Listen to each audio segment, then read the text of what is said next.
Nos venimos reuniendo en la Asamblea ya desde enero. En ese momento era contra el DNU y la primera reunión la hicimos acá en la plaza de la terminal de BGB y nos volvimos a reunir este 8 en la misma plaza. Antes habíamos tenido reuniones itinerantes.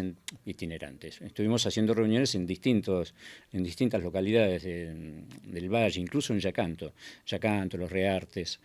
Y dijimos, bueno, volvamos al lugar de origen. Entonces nos reunimos el 8, este sábado pasado, en la plaza de la terminal, una cantidad importante de vecinos, que de hecho nos venimos reuniendo desde entonces, en este caso para considerar el tema de la ley bases, ¿no? Es decir, abrimos el debate sobre este tema y la oposición fue absolutamente unánime.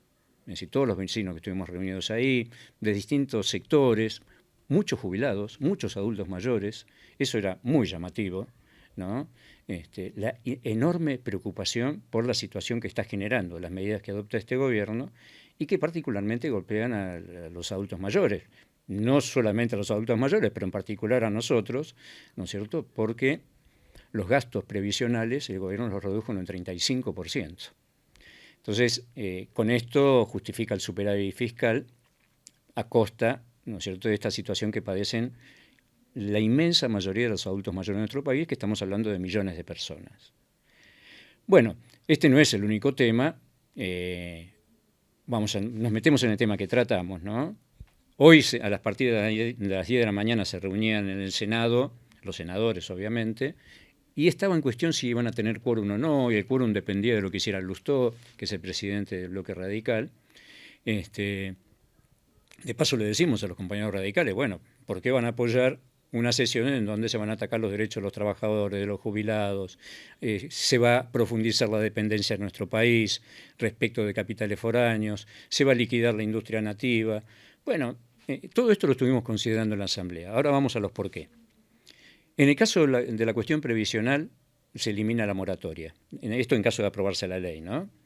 Se elimina la moratoria que permite a millones de adultos mayores poder obtener una jubilación. Ahora, es tan grave la situación que los números dicen lo siguiente. De cada 10 mujeres, de cada 10 mujeres que deberían acceder a la jubilación, solo una puede jubilarse de acuerdo a lo que establece la ley 24241 en el artículo 19, que establece que el requisito es tener 30 años de aportes en el SIPA, Sistema Integrado Previsional Argentino, es decir, 30 años de aportes en ANSES. Solamente una de cada 10 mujeres reúne este requisito, y de los hombres solamente 3 de cada 10. Es decir, que no se pueden jubilar, directamente no se pueden jubilar. Por eso existía la moratoria, que además la moratoria no era gratuita, es decir, en realidad todo el mundo de algo trabajó en su vida y muchos han aportado y no han podido reunir la totalidad de los aportes. Entonces pagaban una cuota a medida que iban cobrando los haberes, pagaban una cuota de lo que sería la compra de la jubilación. Hoy eso no va a existir. Ahora parece que hay otro proyecto que establece... Bueno, ¿y qué va a pasar entonces con los adultos mayores? Les van a otorgar la PUAM, que es la pensión universal para el adulto mayor.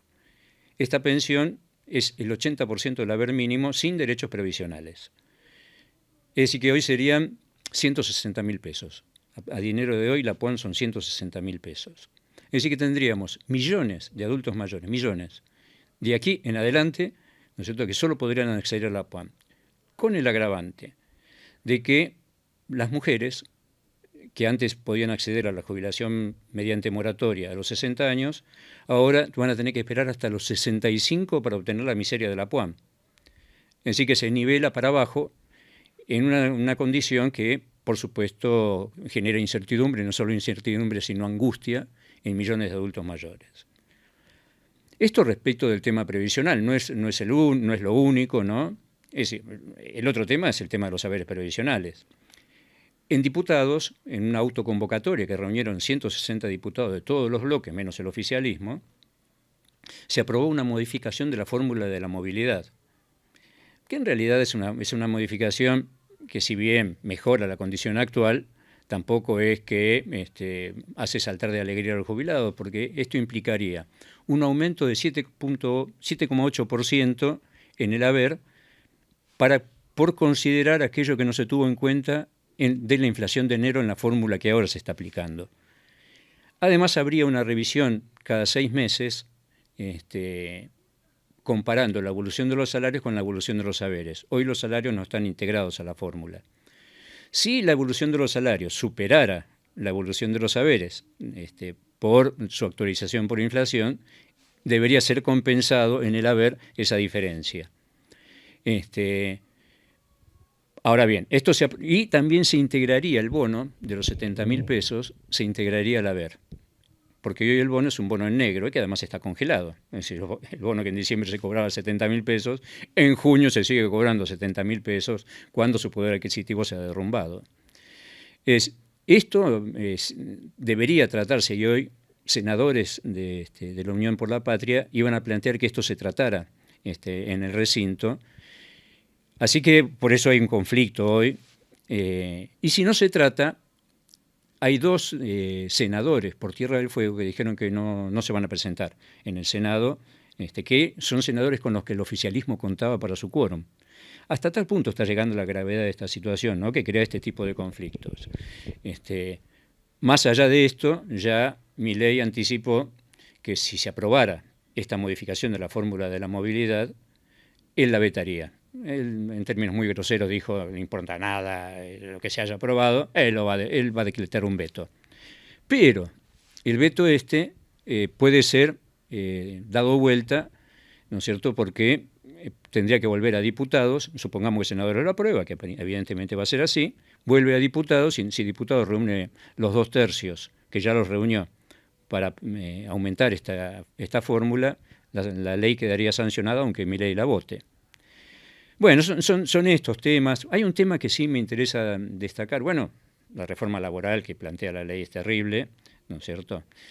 Por ejemplo, reintegra el impuesto a la ganancia para los salarios, que hoy los salarios están eximidos del impuesto a la ganancia, porque el salario no es ganancia. Con esta ley estarían reinstalados y 1 millón de trabajadores que perciben haberes superiores a lo que establecería el mínimo para el impuesto a la ganancia, que sería 1.800.000 pesos, deberían pagar impuestos. Ahora, es terrible porque se impone un impuesto regresivo a los salarios, mientras que se reduce el impuesto a los bienes personales a las grandes fortunas, a los grandes empresarios.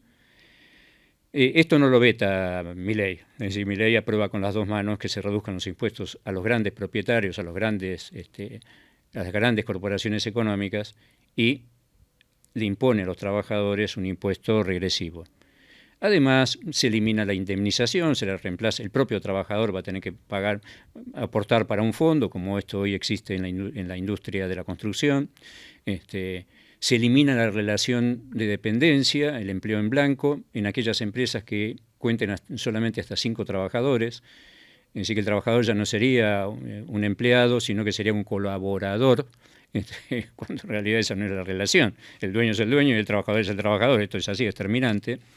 Pero carecería de los derechos que otorga la legislación laboral. Y por último te comento lo del RIGI. Son muchos los temas todos estos temas los vimos en la Asamblea y era notable el nivel de información que maneja la gente en general. Es decir, acá esta información abunda. El tema es qué hacer para que esto se revierta. El tema del RIGI es terrible porque ¿qué es el RIGI? Es el régimen de inversiones, básicamente. Un nuevo régimen de inversiones que habilitaría que inversiones mayores a 200 millones de dólares tengan una serie de excepciones impositivas de las que carecen las empresas que están radicadas en el país. No solo eso, no se investigaría el origen de estos capitales, o sea que se podrían perfectamente blanquear capitales en negro, narcotráfico, trata de personas, venta de armas, etcétera, todo lo que pulula en el mundo, ¿no es cierto?, que son capitales negros, y que en este caso se blanquearían ¿a dónde? En la Argentina de Milei. ¿Para generar qué? Nada, no van a generar nada porque básicamente se invertirían en todo lo que es industria extractiva, petróleo, gas, litio, y otros emprendimientos mineros, a cambio de regalías absolutamente miserables, pero con una condición terrible, que estas empresas, si se radicaran e hicieran esta inversión, entre comillas, no solo estarían eximidas de impuestos durante 30 años, sino que además podrían repatriar las utilidades, es decir, llevárselas del país, lo que obtengan en dólares, no tienen que pasar por el Banco Central, como hacen los que sí tienen inversiones en el país, y hasta podrían traer insumos propios.